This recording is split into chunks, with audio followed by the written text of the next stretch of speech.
Rescatar un plan de pensiones sin pagar impuestos. Exención de más del 90% en renta vitalicia. Vender parte de un fondo sin pagar hacienda, etc. La fiscalidad es muy aburrida y tediosa, pero conocerla te llevará a tomar mejores decisiones financieras y ahorrar decenas de miles de euros. Hoy te voy a enseñar 12 claves fiscales que conoce menos del 1% de la población y que te van a ahorrar mucho dinero en impuestos. La primera clave es cómo vender parte de un fondo de inversión sin pagar tanto dinero a Hacienda. Los fondos de inversión se rigen por el sistema FIFO. Esto quiere decir que cuando vendes parte de ese fondo, lo primero que se vende son las participaciones más antiguas, las primeras que compraste. No siempre es así, pero en la mayoría de ocasiones las participaciones más antiguas son las que más plusvalía han acumulado y las más recientes son las que menos plusvalía tienen o incluso pueden que estén en minusvalía, que estén en pérdida. Entonces, cuando vendes parte de un fondo de inversión, lo que a ti te interesa sería vender las participaciones más nuevas, no las antiguas. ¿Y cómo vendemos esas participaciones más nuevas? Pues bien, con el truco del doble monetario. Imagínate un escenario donde tengas 100.000 euros en un fondo de inversión y quieras sacar 10.000 euros. Pues bien, el primer paso que daríamos sería transferir 90.000 euros de este fondo principal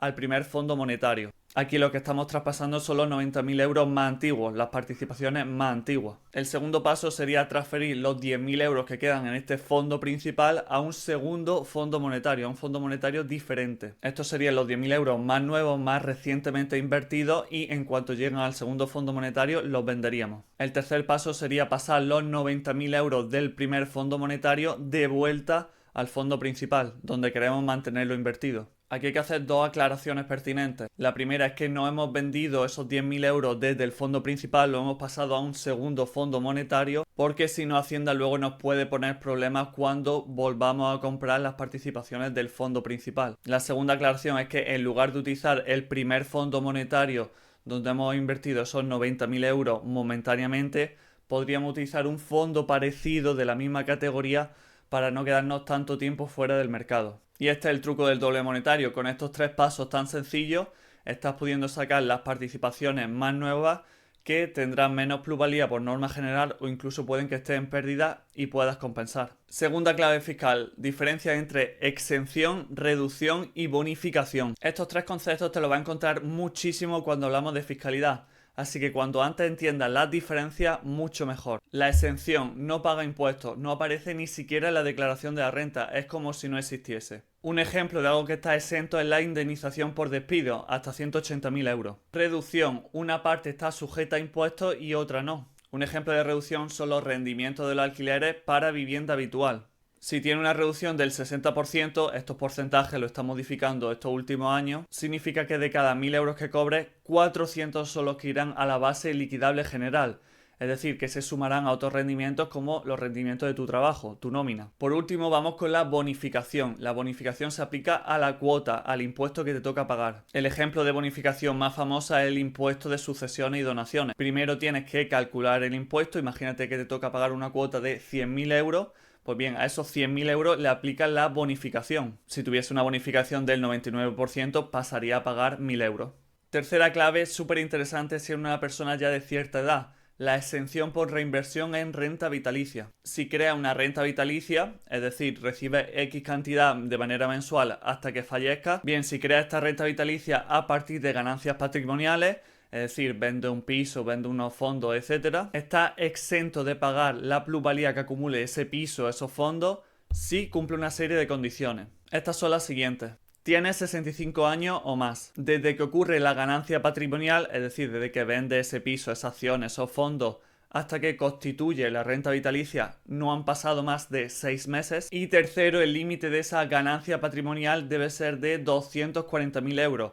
Por debajo está exento, si la ganancia patrimonial es mayor, pues habrá parte que no esté exenta, es decir, por encima de esos 240.000 euros tendrás que tributar. Si ha acumulado mucha plusvalía con un piso, con unas acciones, con unos fondos de inversión, esta excepción puede ser bastante interesante para no pagar impuestos por esas plusvalías. Mucho ojo porque esta ventaja fiscal, que como digo, tienen inmobiliario, tienen fondos de inversión, tienen acciones, tienen todas las ganancias patrimoniales, los vendepías, la gente que intenta colarte pías a toda costa, te la intenta vender como si fuese una ventaja única de los pías. Y sí, los pías tienen esta ventaja, pero también lo tienen muchos otros productos de inversión.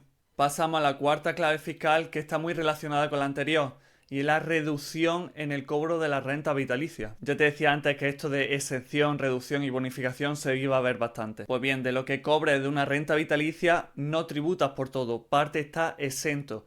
Y esta exención, este porcentaje exento depende de tu edad. Menores de 40 años tributa el 40% de la recibida, es decir, tiene un 60% exento. De 40 a 49 años tributa el 35%, de 50 a 59 tributa solo el 28%, de 60 a 65 el 24%, de 66 a 69 años el 20%, y si tienes 70 años o más solo tributa el 8% de la renta recibida, es decir, tiene un 92% exento. Aquí se podría hacer un jugadón que ni el Real Madrid de Zidane. Una persona de más de 65 años podría vender su fondo de inversión o su piso, constituir una renta vitalicia y no pagaría plusvalía hasta 240.000 euros, y de la renta vitalicia que va cobrando solo tributa una parte. Es decir, si cobra, por ejemplo, 2.000 euros de renta vitalicia y tiene 70 años o más, solo tributaría por 160 euros. Como he dicho antes, la fiscalidad es aburrida y tediosa, pero conocer la da pie a estas jugadas que son muy interesantes de cara a pagar menos impuestos. Si quieres que estudiemos tu caso para ver si se puede hacer algún tipo de jugada de este estilo, te dejo mi página web en los comentarios y desde ahí me puedes contactar sin problema. Quinta clave, el tipo marginal es lo que importa. Siempre te va a salir mejor cobrar más dinero aunque subas de tramo. El tipo marginal es el último tramo del IRPF en el que estés. Es el que te va a decir qué porcentaje de impuestos tienes que pagar por nuevo ingreso. Aquí te pongo la tabla de la renta general del IRPF, es decir, donde van los ingresos de tu trabajo o de los alquileres que recibas. Tiene parte estatal y parte autonómica, por lo que estos porcentajes van a variar ligeramente según donde vivas, pero bueno, nos sirve de ejemplo. Aquí se ve muy bien lo que es el tipo marginal. Si estás cobrando, por ejemplo, 65.000 euros, tu tipo marginal es del 45%. Esto quiere decir que si te aumentan el salario 1.000 euros, 450 de ellos se van a ir a impuestos y 550 a tu bolsillo. Sexta clave fiscal, de bruto a neto en el alquiler. La mayoría de personas que empiezan a invertir en inmobiliario se llevan una gran decepción cuando aprenden a pasar de bruto a neto. De manera muy resumida, lo que tienes que hacer para pasar de bruto, lo que te pagan por los alquileres, a neto, lo que se queda en tu bolsillo, es lo siguiente. Primero, quitarle todos los gastos asociados: IBI, comunidad, seguro, reparaciones, etc. Y segundo, pasarlo por la tabla general del IRPF.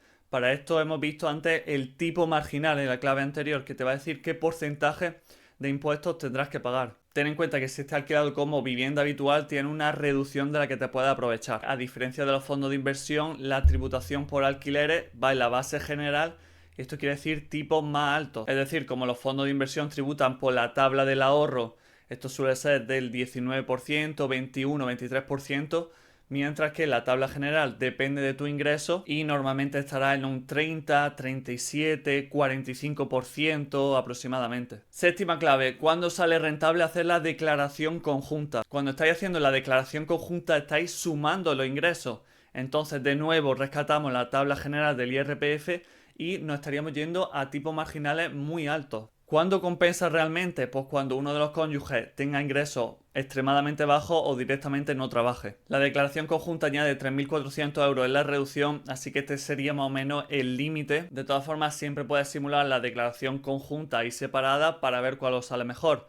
Pero por norma general, si los dos trabajáis, hacedla separado. Octava clave, y esta insisto e insistiré toda la vida: ¿cuándo sale rentable aportar al plan de pensiones? Pues bien, así de simple. Sale más rentable cuanto mayor sea la diferencia en el tipo marginal cuando aporta que cuando rescata. Imagínate que cobras 30.000 euros. Está en un tramo del 30%. Por lo que si aportas 1.500 euros al plan de pensiones, te estás desgravando 450. Ahora llega el momento del rescate. Escenario 1. Tiene un ingreso ahora de 40.000 euros. Han aumentado. Está en un tramo impositivo del 37%. Al rescatar 1.500 euros estarías pagando 555. Mala jugada. Aquí no saldría rentable fiscalmente. Escenario 2. Tiene unos ingresos de 15.000 euros. Está en un tramo del 24%. Al rescatar 1.500 euros estarías pagando 360 euros. Ahora sí te ha compensado porque antes te habías desgravado 450 y ahora has pagado 360. Sí ha sido una buena jugada fiscalmente. Por norma general, si tienes bajos ingresos, tienes un tipo marginal bajo, no te va a salir rentable el plan de pensiones. En cambio, para gente que tenga altos ingresos, que esté en tipos marginales muy altos, lo que hace es desgravarse a esos tipos marginales altos y sí les saldrá rentable. Otra cosa diferente es el plan de pensiones en sí. Hay planes de pensiones muy malos que no merece la pena porque su rentabilidad es muy baja y planes de pensiones que sí merece la pena, que han tenido buenas rentabilidades y sí merecería la pena invertir en ellos. Pero eso es otro tema separado de la fiscalidad. Novena clave, súper interesante. ¿Se puede rescatar el plan de pensiones sin pagar impuestos? Lo primero que tenemos que saber es en qué casos se pueden rescatar el plan de pensiones. Son los siguientes: jubilación, incapacidad laboral permanente, gran dependencia o dependencia severa, fallecimiento, desempleo de larga duración, enfermedad grave y rescate a los 10 años. Esto es muy interesante. Las aportaciones que tengan 10 años o más ya se pueden rescatar. Imagínate que por cualquier motivo tienes un año sin ingresos, porque te han despedido, porque has decidido tomarte un año sabático, lo que sea. Pues bien, ese año sería un año fantástico para rescatar el plan de pensiones, que como digo podría hacerlo de las aportaciones que superen los 10 años de antigüedad. Los impuestos que te tocaría pagar sería según la tabla de IRPF que hemos puesto antes, pero hasta el mínimo exento podría rescatar al 0%, es decir, sin pagar impuestos. Este mínimo exento depende de tu edad, ascendientes, descendientes y si hay un grado de discapacidad. No es una jugada que puedas hacer todos los años, es una jugada para un momento muy concreto, pero si se da la oportunidad, si tienes un año así de transición laboral donde no tenga ingresos o un año sabático, es un momento perfecto para rescatar parte de ese plan de pensiones. Décima clave, seguir cotizando sin trabajar para no perder la pensión. Esto es algo que no mucha gente sabe y normalmente solo lo conocemos cuando llega una prejubilación. Se llama convenio especial con la Seguridad Social y consiste en que sigues pagando de tu bolsillo las contribuciones sociales para seguir cotizando de cara a la jubilación. Lo puedes suscribir en caso de que dejes de trabajar o que se te reduzca la jornada.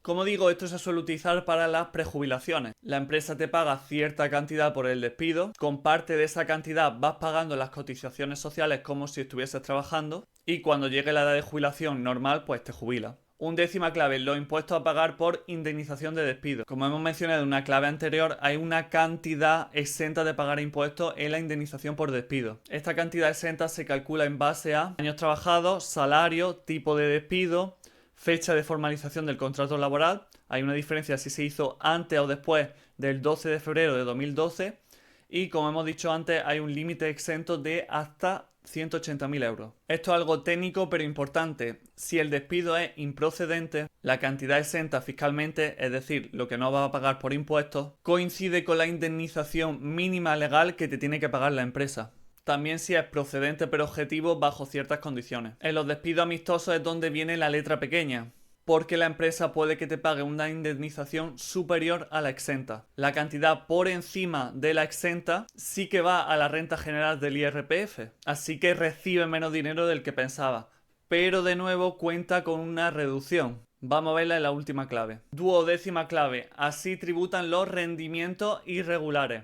Los rendimientos irregulares son todos aquellos ingresos esporádicos. Deben de haberse generado durante más de 2 años o tener un carácter notoriamente irregular. Y debe pagarse todo en un único ejercicio, es decir, que te den la cantidad de golpe. Algunos ejemplos de estos son premios, bonificación en la empresa por antigüedad y, como hemos visto antes, la parte de indemnización por despido que no está exenta cuando hay un despido amistoso y te dan más cantidad de la exenta. Pues bien, estos rendimientos irregulares tienen una reducción del 30%, es decir, solo una parte tributa, solo una parte va a esa tabla del IRPF. Hacienda pone la cantidad máxima, el límite, en hasta 300.000 euros. Ejemplo rápido y práctico con una indemnización de despido. Tiene un despido amistoso y la empresa te paga 100.000 euros.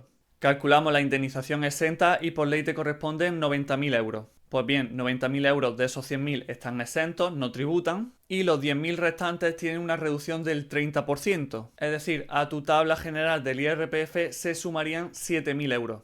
Aunque soy asesor financiero, sí que la fiscalidad está muy ligada al ámbito de la inversión y al final siempre con mis clientes intento aprovechar alguna de estas claves y muchas más que hay para que puedan pagar menos impuestos de forma completamente legal. Antes de irte te recomiendo que mires este vídeo sobre los 8 errores al empezar a invertir más frecuentes, porque la mayoría de clientes que me entran estaba cometiendo alguno de estos errores y le estaba costando miles de euros.